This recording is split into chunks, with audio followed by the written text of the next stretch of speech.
to this month's edition of Islington Mill and, the monthly podcast series about the life and times of one of the UK's most beloved artist-led creative hubs, Salford's Islington Mill.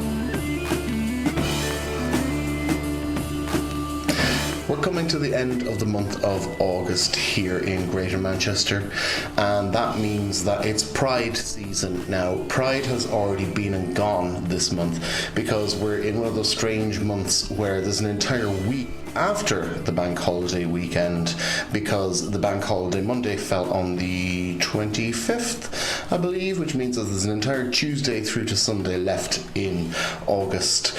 And if you're a native of Greater Manchester, you'll know that Pride is perhaps one of the busiest weekends, if not the busiest weekend of the entire year here. Not just for the queer community who use the time to go socialising, see friends, to party and to do the parade and show out in the city and show off all our glorious queerness with all the pride that we have in it, but also for the artistic community, especially the queer artistic community, as Manchester Pride tends to be the busiest weekend of the year for girls getting gigs and people being booked and blessed, from drag to performance to DJing to more serious matters to film screenings to table discussions.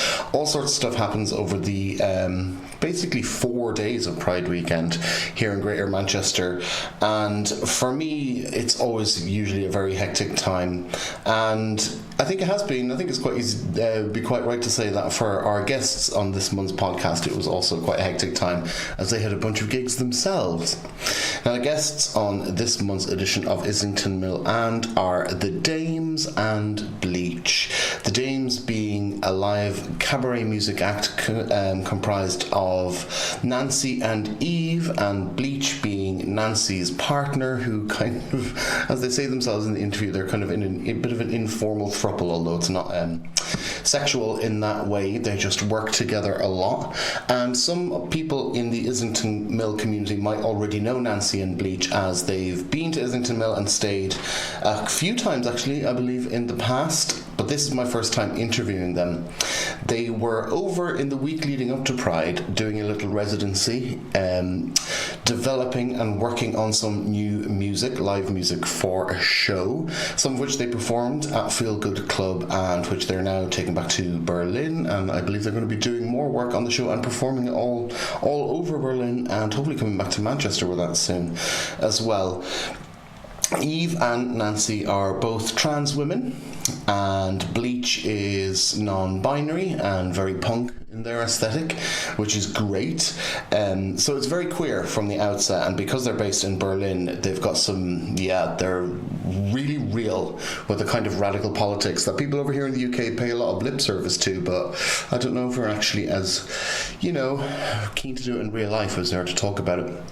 But we'll find out more about that later on in the interview, and before we get into the interview, I just want to apologise in advance, because this was actually, what you're about to hear coming up after I do this little intro is what was the third attempt to do this interview this month. Like I said, Nancy and Bleach had been to the Mill before, and at this point I was kind of surprised that I hadn't interviewed them for Islington Mill and before, so I was dead keen to get this in. So the first time I started the interview, it was only Bleach who was available, so I interviewed them on their own with the thought of interviewing Nancy and Eve afterwards.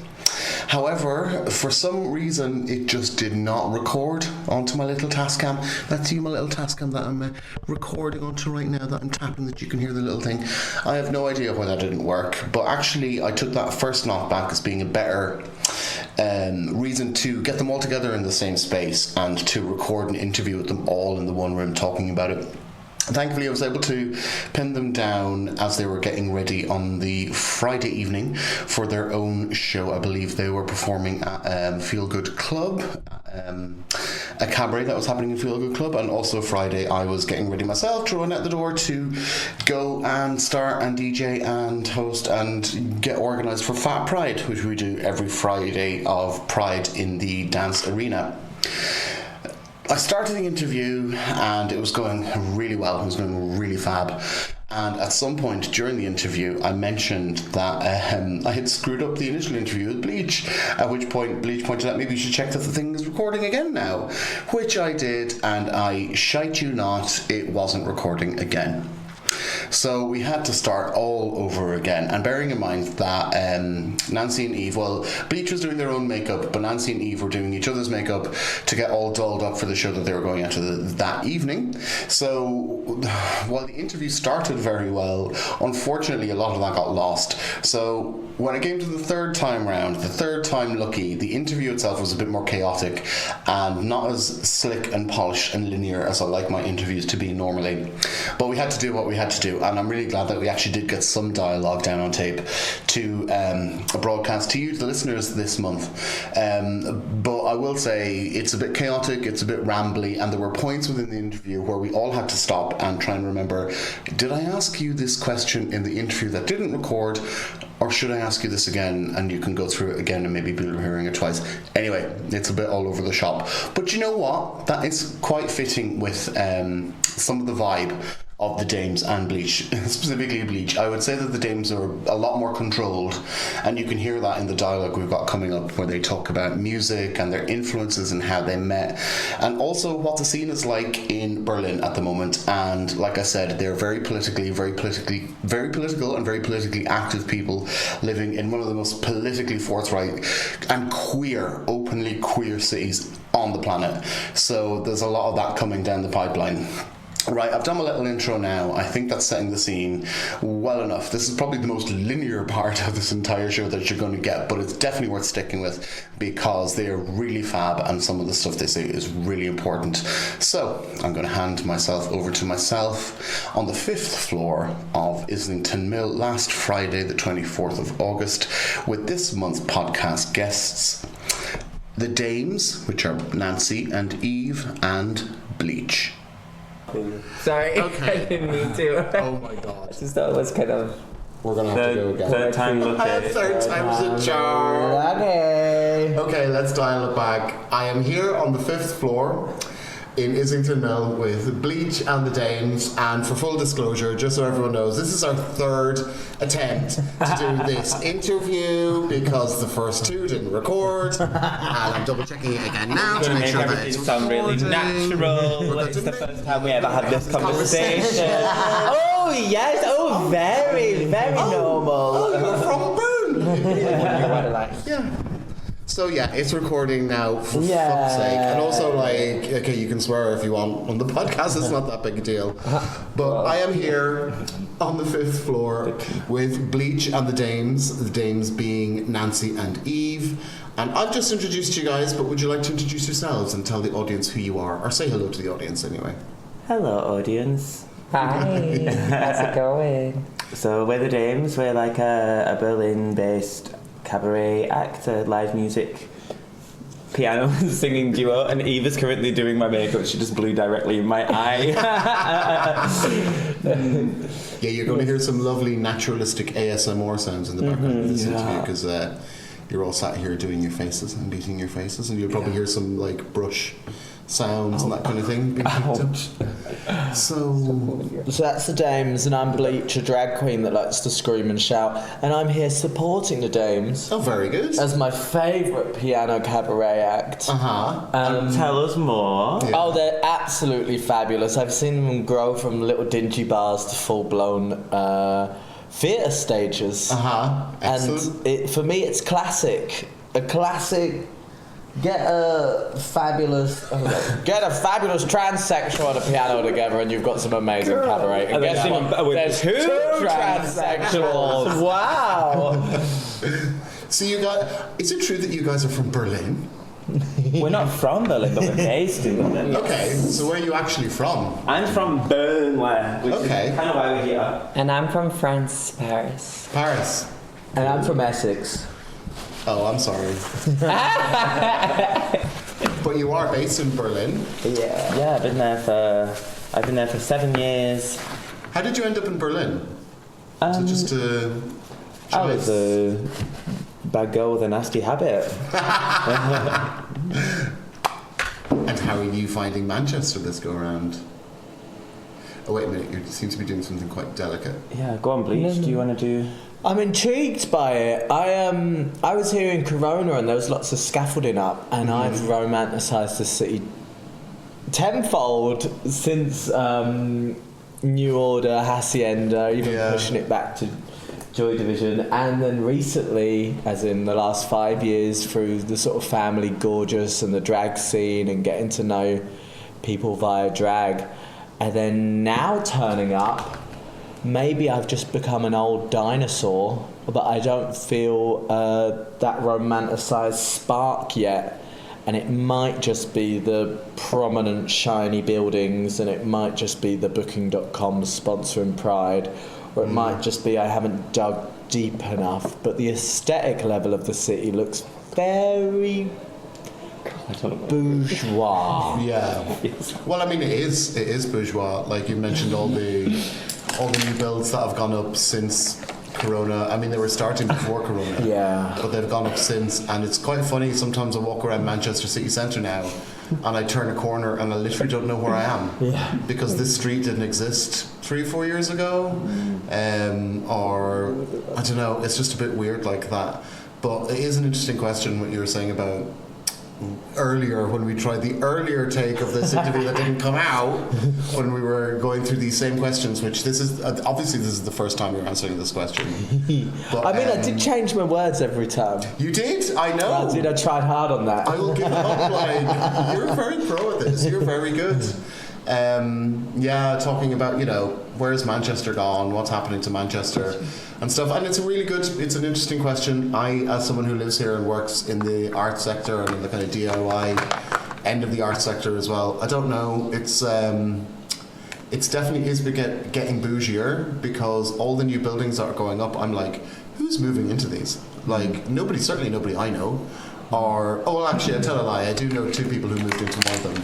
And they lasted about 3 or 4 months, and then they moved out again. Aww. And now they're living in a terraced house somewhere, which seems a lot more suitable.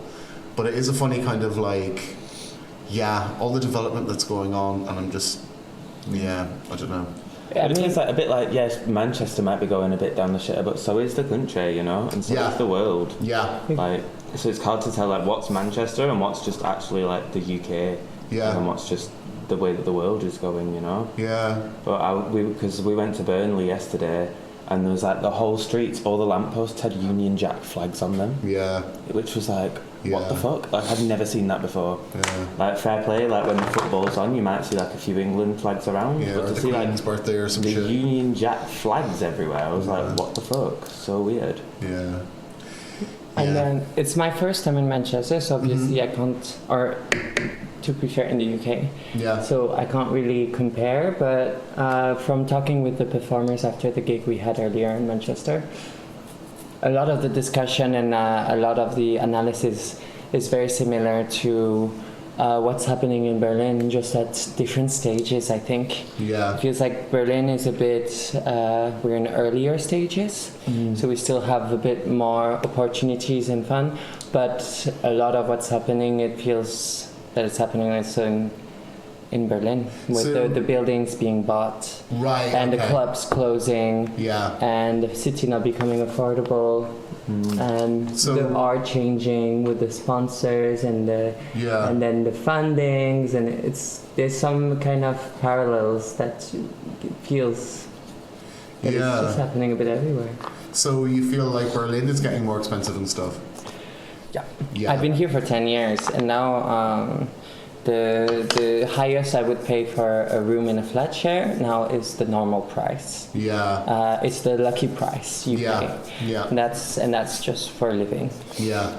I mean, it was interesting. Because I said earlier that I think Berlin's still kicking and it's doing a great job. Mm-hmm. I met a performer who was literally just like, oh, Berlin's not the same. It's nothing like what I remember in 2016. It's completely different. It's unaffordable. So it's like the constant wind of change. Yeah, I mean, the thing is, I'm old enough to remember people who back then were saying like, oh, Berlin's nothing like it was in 2001, 2002, I guess blah, blah, that's blah. The thing about time. But it's always changing and stuff, but it feels like there's always going to be a current of like of resistance in Berlin somehow. I just feel like it's such a melting pot of different cultures, of different people from all over the world that have all gone to Berlin to escape and to create, you know? Yeah. So it's like it exists within that creative spirit somehow.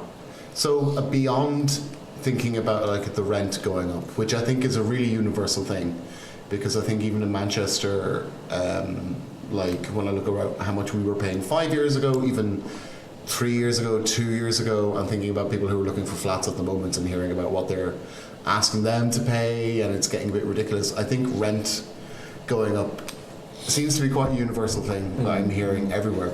But beyond that, tell me some of the good shit about Berlin that you see at the moment that's still there. There's a lot of I think there's a lot of sort of resistance and solidarity happening in the city. Or there's like a sorry, it's hard to concentrate while I'm getting my face prodded. But there's like quite a few nice solid causes that are happening that make it feel a bit alive. Right. What is that? Can you explain what that is? Like So we say Soli as a solidarity party, and that's where all the money that you spend at the party normally goes to a cause. Okay. Yeah. Which changes the environment of the party, obviously, because no one's making money off it. Mm-hmm. There's 3 that are really kicking up a fuss at the moment that are all really good causes that we can, I think, all get behind. Like there's one that's called it's like the dolls. It's like a weekly meet-up of dolls to exchange hormones and tips and advice. And they have like this crowdfunding campaign going on at the moment, which is like some of the best parties in Berlin are like these doll parties, you know. Mm-hmm. And then there's another called Fag Bar, which I'm wearing the merch for right now. Okay. Oh yeah. Fag Bar is Palestine Sole for trans people in Palestine, which is organised by United Radical Service Tops. And it's it's a nice. It's amazing, just because obviously everyone offers, the performers are performing for free, and people are making food for free and giving their time and labour for free, and then raising money together. So I guess it's reigniting what partying can be about. Yeah. And it creates a community simultaneously. Yeah. As that happens. Yeah. And you have a great night out. And the third one, just to finish the set, is Trailers for Trannies, which is there's a trans trailer park on the outskirts of Berlin in Marzahn, which is actually an AfD area. And it's like a trailer park which is just for sort of trans and non-binary people who don't have housing to come together and build their housing. Yeah. And they're trying to raise funds to make the project legal. Right. Okay. And they've just got they've got a stage. They've got a stage with a pole on it, like that they've built, like so they can have little raves there. So and like the raves make money, you know. And a little workshop with tools and everything. And I think this is the bit that excites me most about Berlin. People are very hands-on and will like get the shit done. Yeah. And they're like, okay, we've got nowhere to live. Let's sort out a trailer park. All right, we've got no venues. Let's fucking go down to the squat and pull some speakers out. Yeah. And I think just seeing that gives you a sense of like creativity is possible. Yeah. Because if you only see your creativity through sponsorship and your creativity from like top-down funding, it's a bit impossible to envision yourself making anything. Yeah. So I think there's still a sense in the city that like, okay, even maybe if you're not involved in the trailer park, you're like, there's a fucking trailer park going on. Totally. It makes you feel like you could do anything, really. Yeah. That sounds so cool. Like, that sounds like a really well-developed, not just for the trans community and for the community of trans people who are there, but like what you're saying, it's like there's a real, actual reality to the activism and the kind of, I don't know if even activism is the right word, just because, I don't know, over here activism has kind of come to mean a specific thing or a certain thing, or there's certain ideas attached to what that means, I think, for people here now. And it sounds a bit different from what you're saying in Berlin in terms of like that, like the fact that there's a trailer park for trans people is amazing. Yeah. And the fact that somebody went and did that, or a group of people went and did that, is great.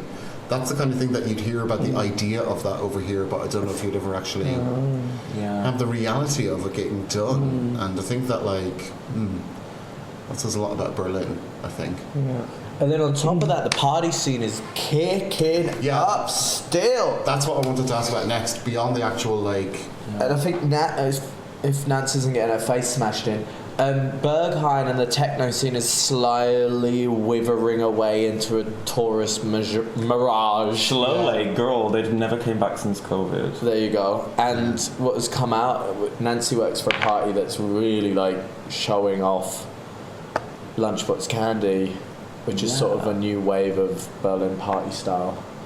So I take care of the performers and the performance programming at Lunchbox Candy, which is sort of like, the ethos is more about like silly, having fun and being like, hey, parties are also, you know, about celebrating life, but also coming together and exchanging ideas and creating community, and it's a bit more tongue-in-cheek and playful, and it's like, I think comes from like this being a bit dissatisfied with Berlin clubs taking themselves a bit too seriously, you know? Yeah. And yeah, I love it. I've been performing there for like 3-4 years, and been taking care of the performances for one. And yeah, it's nice. Cool. Nearly everyone comes dressed up in balmy outfits. Yeah. Yeah. And they dance all night long. Yeah. And the music's like a bit more playful as well, and there's a mix of music as well. Like each dance floor plays different things, so you'll like there's one techno floor, but then maybe like a house floor, or someone playing like fucking random gay 80s disco, you know. Like, and they're sort of bringing back the performance element that doesn't have, like, there's shows in between DJ switchovers. Like someone will come out and do a number. Cool. But as well, more immersive stuff. Like last time I did naked karaoke on the balcony. No, what am I saying? Naked yoga. I do naked karaoke as well, but this time naked yoga. And you had like horsey racing. Yeah. Now you get the lips done. I'm getting my lips done. Okay. Yeah. But I think it's telling. I covered that pretty well. I think it's, and they just got like a double-page spread in the newspaper and stuff. Cool. It's like the next wave of the club kid kind of thing, which I guess keeps cropping up. Yeah. But I think it's just telling that sort of dark techno. Yeah. Even the dark room side of it is kind of like... Yeah, at Lunchbox, it's not a dark room. They have like a love room, which is run by transmasked sex workers, which is like a place for sex and for fucking, obviously, but it's like trying to create that space without the same kind of cis-masculine toxicity that can permeate through a lot of Berlin clubs. Yeah. So there's always a host there who's there to make sure the vibes are good, and they have performances which sort of activate the space, and then sometimes also organise orgies that happen at specific times. So it's like, cool. Okay, at 3 o'clock there's going to be a doll orgy. Yeah. You know? Oh, nice. At 5 o'clock we're going to have like a primal beast play orgy. Yeah. You know? Which is so fun. Yeah. But for me, the most exciting thing that's happening at Lunchbox Candy, which is like the sort of the avant-garde of what's going on within Lunchbox, is the sugar-free parties. So it's Lunchbox Candy, sugar-free, which is the sober parties, which I'm organising with like Adam and Stefanos, who are the creators of Lunchbox, and they're like our gay dads. Yeah. And we're making these we're making these like sober parties, which I think is really redefining partying in Berlin, which is so much linked to drugs, and to drug abuse, you know. And I just feel like there was a bit of a waking up that happened after COVID, because it's like there was a lot of people died during the pandemic from overdoses in Berlin, you know, and not from corona. Not from corona, from loneliness and from drug abuse. And not having the club system. And not having the clubs to social. So their addiction was still there, but you know? And then it was like, okay, we need to redefine this. And it's also like, for me, I'm like, us queers have been through a lot. Like, we've been through a lot intergenerationally, you know? And I feel like it's really, now is a good time to just be like, hey, let's try and adapt this culture to make it a safer place for the next generations. Cool. And that's why I'm sober, and that's why I'm trying to make more spaces for sober partying. Because it's like, you don't need to be sober all the time. But to even know that you are able to go and be sober at a party is such a blessing, because then that's going to then change your relationship to drugs and alcohol for all of the other parties as well. Yeah, you know? There's definitely been a bit of a vibe around that in Manchester in the last few years as well, coming out of Corona, and similar things have happened where we've lost people who, the social aspect of I don't know how to describe it because I don't think addiction is necessarily the right word because it's not an addiction to a substance that I'm talking about, but that has also happened, and people have gone into recovery because they've been like they check themselves and stuff, and they're like, actually, I feel that this behavior of mine is problematic, and I don't want to, I want to look after it and stuff. So the whole kind of like sobriety aspect is something that's coming in Manchester as well. And I always feel like Manchester, like there's a similar kind of, in certain ways, a similar attitude to Berlin, but it's like a microcosm because Berlin is so huge. And I think one of the things that you need to remember when you're talking about Manchester versus Berlin is that the physical space exists in Berlin, where Manchester is very small. Technically, like the city centre in Manchester is very small. So when we were talking yesterday about Bleach and you were walking around and you were saying like everything looks a bit soulless and stuff, it's because all the dead land has been bought up now, but unfortunately it's been bought up to be built on with these horrible identical glass, steel, mirrored kind of like, that kind of shite kind of thing. It was like, who's going to live here? And from my point of view, every time I go to Berlin, I'm always bowled over by the amount of just space there is still. Like, it's huge, like it's physically massive. And I think that that's something that like Manchester doesn't have on Berlin, even though Manchester in certain spots, like I think the Mill is a good example, does try to kind of incorporate some of that Berlin ethos of just like do it yourself and be a bit more closer to the ground and that kind of thing. Yeah. I'm gonna pause for a second. Yeah, go for it. No, just the interesting thing with that sober party, which I think was a good success, because I've seen a lot of sober parties crop up, and then it becomes a little bit like, oh, it's just for sober people. Whilst Lunchbox Candy is a renowned drug-taking, hedonistic Like it's party. actually called Lunchbox Candy, like that's a reference to drugs. So to take like the most party of parties, and then to do a spin-off, it means that like you can still party and party, but have that one once a month off. So I think that was a really good move. And if there's any like druggy parties out there, I think it's a really smart way to incorporate soberism instead of just being a concentrate on that.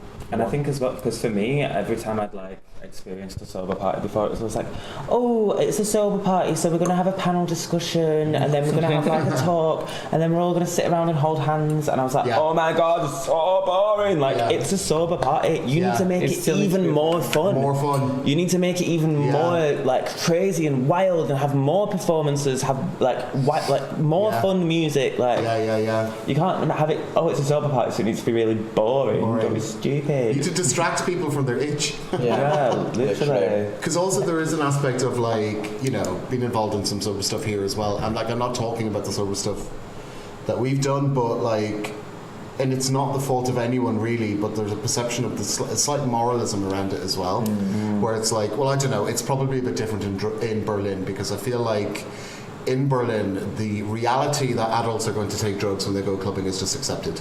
Whereas here, it's not really fully accepted, even though everyone knows that it happens.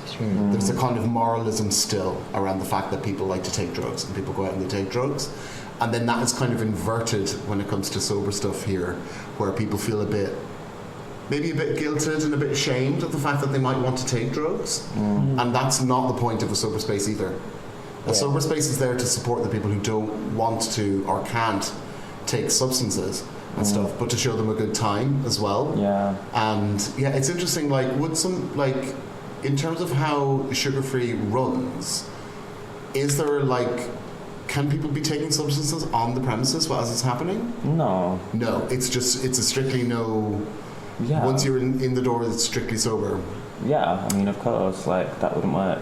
I mean, we don't police it, but it's kind of like, hey, we're playing a game here, do you want to play the game? And if anyone's being annoying and like fucking up other people's time, then that will be met with the appropriate things, as it would at any party. Like, we're not going to police it, but it's also like, dude, help yourself. Cool. Well, to switch back, you've had your lips done, have you? No, just the bottom one, because she's been talking quite a bit. Okay. Well, looks like a little cat. In that case, well then, Eve, I'll direct this question at you. So that you can talk while you're doing the face beat. But tell me a bit about the Dames. Who are the Dames? What is the Dames? I believe that this was on the first. Oh yeah, the true. first I forgot interview we're that doing a second. Didn't yeah, come third. out. Second. So we'll go through this again. Tell me about the Dames. Who are you and what do you do? So the Dames is a cabaret double act. It's a musical show with live piano and live singing. We've been doing that for 3 years in Berlin. We've been traveling also a bit. This is our first time together in the UK. It's my first time in general in the UK. And it's a show that's based around our relationship to one another, sisterhood in general, and then sisterhood as a wider communal thing. Okay. Yeah. Okay. And we have always in our bigger shows guests, and we like to do a lot of collaborations, and that's what we do with our bigger shows. We have guests from all different types of disciplines, and we create a score for them, the songs that they love. We create a mashup, and then we create a show, the three of us together. Yeah. So it's always like a very unique thing that is only created with the collaboration of those two people. Do you guys have a residency in Berlin or a particular spot that you use? No, so we used to perform regularly in bars and go around, but no, lately we've also moved to theaters. We've done a few ones. We've done 3 every 2 months or 3 months at a small part of the Volksbühne, which is one of Berlin's bigger theater.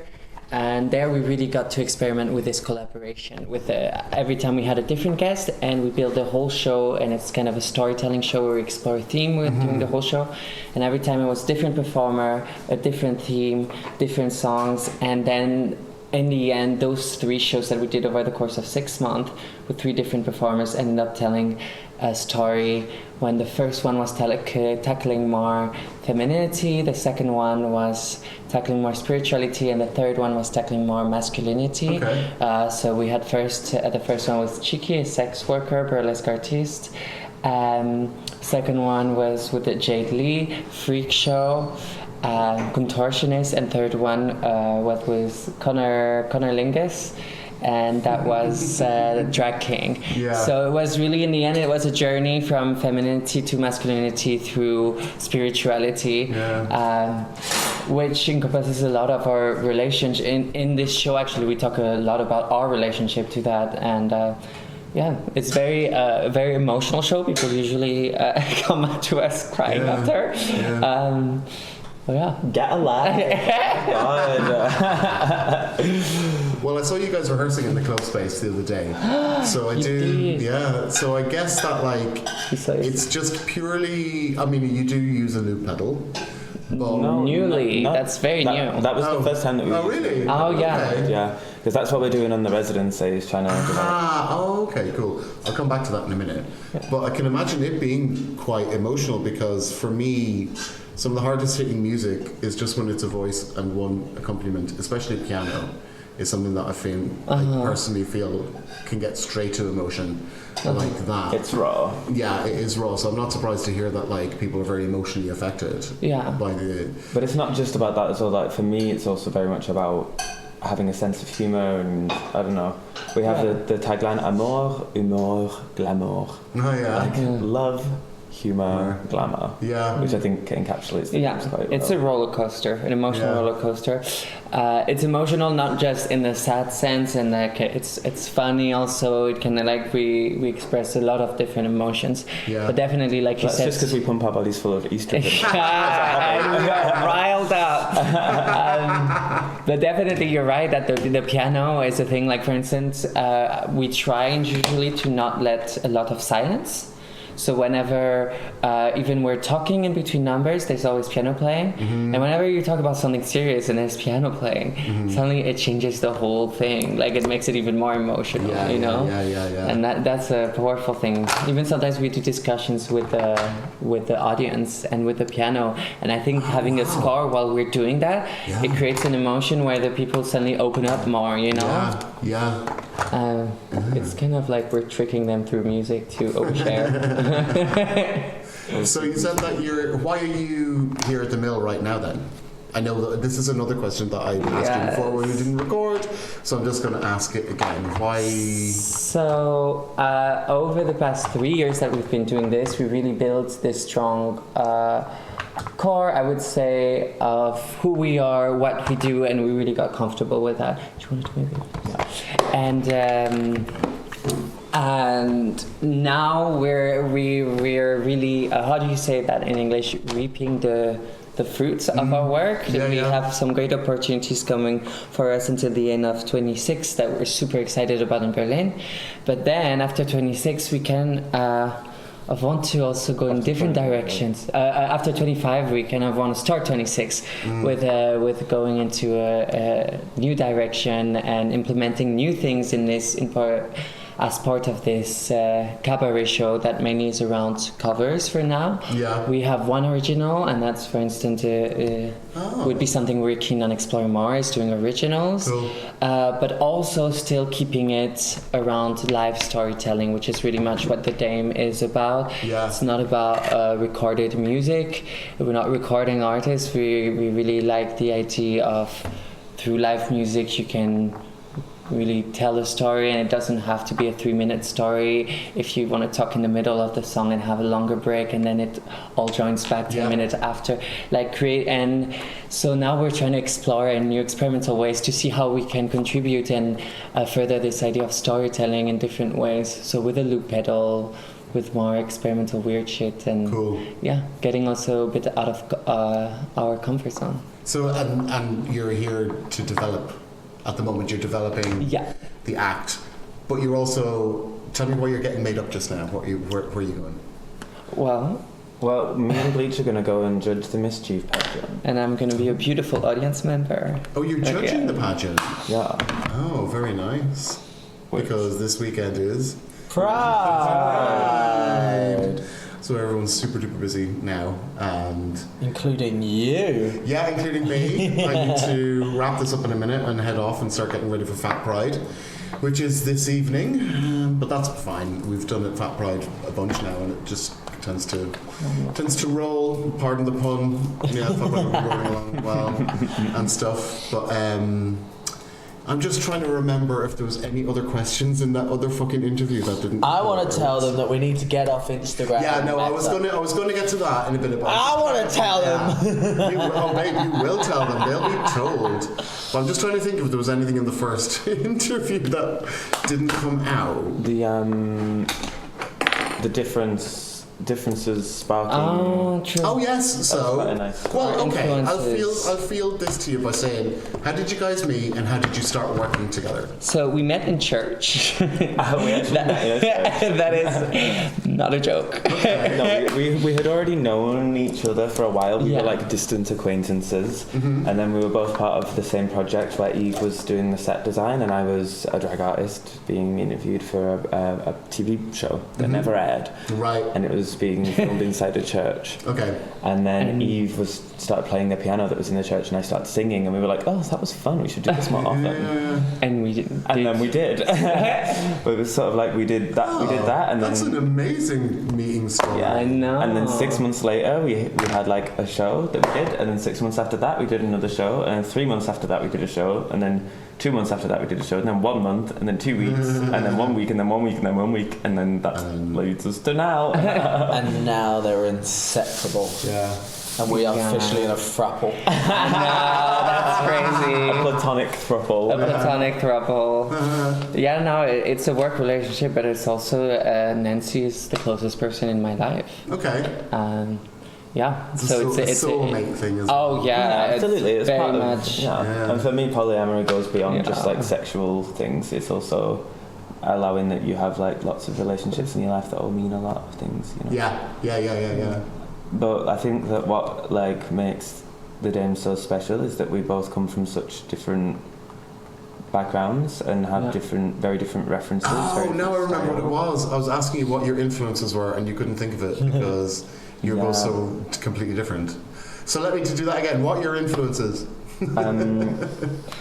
So I guess like the influences for the Dames in Marvel movies. That's like I was just thinking. The common thing that we have is Marvel movies. I don't know if that translates to the days. Dear. Yes. You're being so good at being quite Dead radical. cool. And now you're like basic Okay. Marvel If we go back, Marvel at its start was quite radical. The X-Men was quite radical Oh, when it yeah, was X- oh, created. like everything So, Free MCU. okay. Yeah. Yes, Talking no, about, like, I'm an OG. Oh, yeah. Yeah. When they come down to the parents and they're like, we have something to tell you. Exactly. That whole scene was like, I'm a I know what this mutant. is about. I'm a mutant. Subtext is here.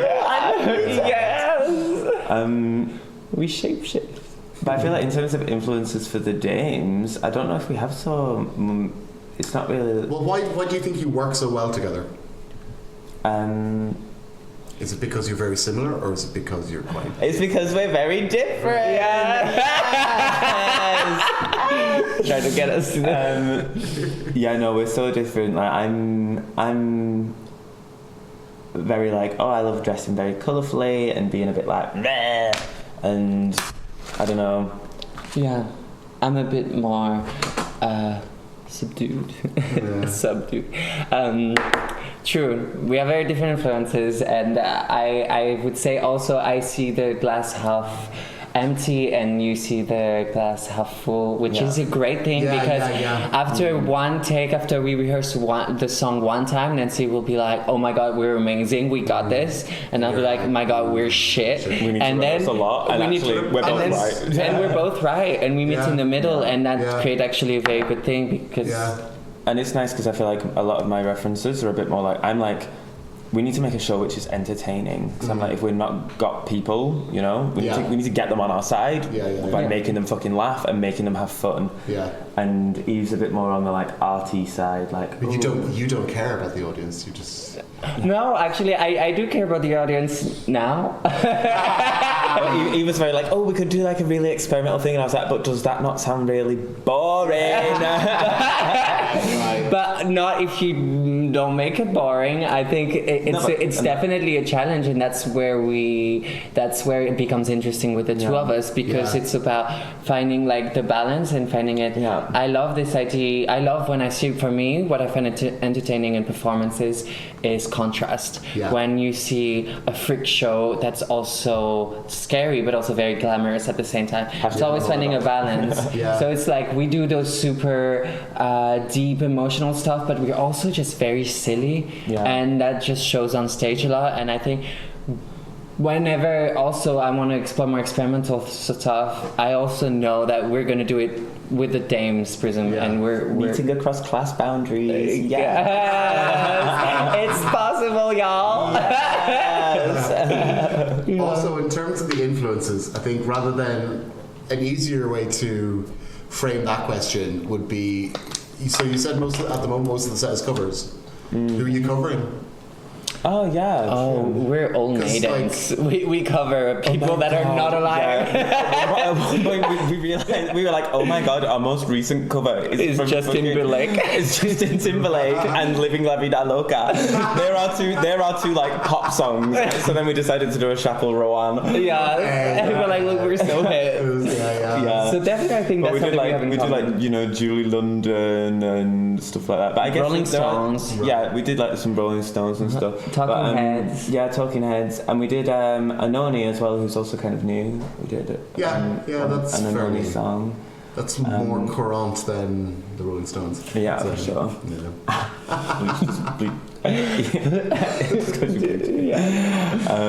Eve just blew Nancy's eye there. Yeah, but it's like it's nice to have a mix. Like we don't want to just give everyone the same note all the time. Pun not intended. Piano. And do like a rock song, then a pop song, then a ballad, then whatever. Well, speaking of something that never talked about before, Bleach. Do you want to wrap this up by telling the listenership your opinions on? I don't know, just go for it. It's about... We're losing a generation to the metaverse. We're losing a generation addicted to our applications. I've just recently moved it all onto an iPad and I can feel it. I can feel the rush in my veins that I don't have it, that you're not staring at it. Mm-hmm. And I am weaning myself off it, but the more I realise that you wean yourself off it, all of our connections Our information, majority of promotion is done through these apps, so we need to build our way back. And that means through mailing lists, through magazines, to creating events and spaces that are not linked to your telephone. If you go to an event and you see it on Instagram, then you go to the event with Instagram in your brain. Yeah. We've done some events where it's like not advertised on Instagram. It's done via either a friend has invited you or you've been handed a flyer. We're starting a party called Treason, which is a cabaret club night that we're going to try get no phones. Even like, why you got to text somebody? You don't need to text somebody. You're in the club.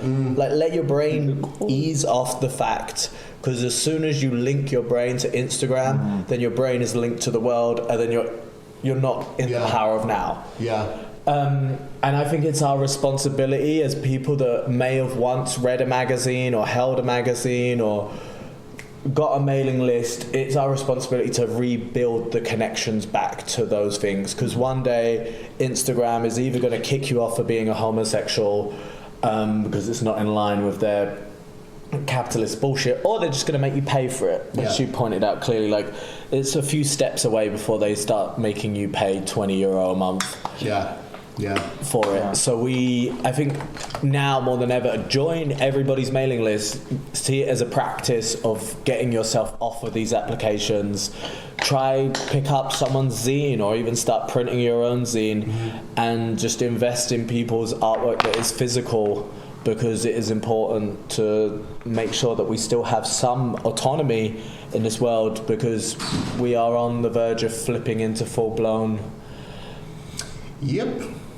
chaos. And I feel like in a similar way to like with sobriety and stuff, it's like it's not like you need to get off it forever, but at least try and go 6 months off it. Like I had 2 years where I wasn't on social media, and then that means that when I got back to it, I really have a different relationship to it now, and I see it more as a tool rather than as something that's actually like using me as a tool, you know, which is what it is. Like, I was put in Facebook jail for 2 months just there. I only came out of that a couple of weeks ago, and it's just like it's just stupid. It's just like, why not just ban my thing rather than putting me in jail for 2 months? And then one day I hit on it accidentally on my phone because the little logo's on, you know, under the star picture, whatever. Of course. And it went in and it was like, oh shit, what am I doing? And then it opened up and it was like, wait a minute, I've got it back again. It was like, oh, so I was in jail for 2 months.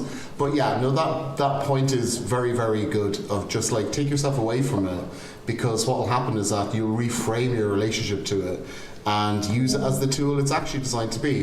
They're making money off your data, so you should try and make money off the exposure that they can give you.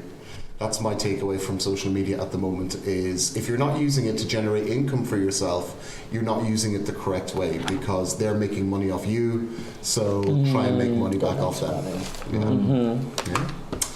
And with that in mind, let me just make sure that this fucking thing is recorded again. Join the Islington mailing list. Yeah, do you have a mailing list to shout out? I run a mailing list called bmerch.live is the website that you will find the mailing list on. And that's BMERCH. Exactly. .live. Cool. through B-Merch you can find all about the Dames shows. Cool. bmerch is a promotional platform using t-shirts and merchandise on reused recycled clothes as a form of physicalizing promotion once again, and in turn does promotion via mailing list and videos on Instagram, because might as well get the best of both worlds. Yeah. And the Dames are on there. Dames are probably the first bmerch promotion. Oh, and we didn't even touch on the fact that you're wanting to start a band. I've got a band. We're called Bleach in the Bumholes. I'm sure they'll be on B-Merch too. Yeah. Right, guys, the third time has proven to be a charm, because this has definitely been recording. So let's give each other a round of applause. We did it. We made it. Thank you. Prize.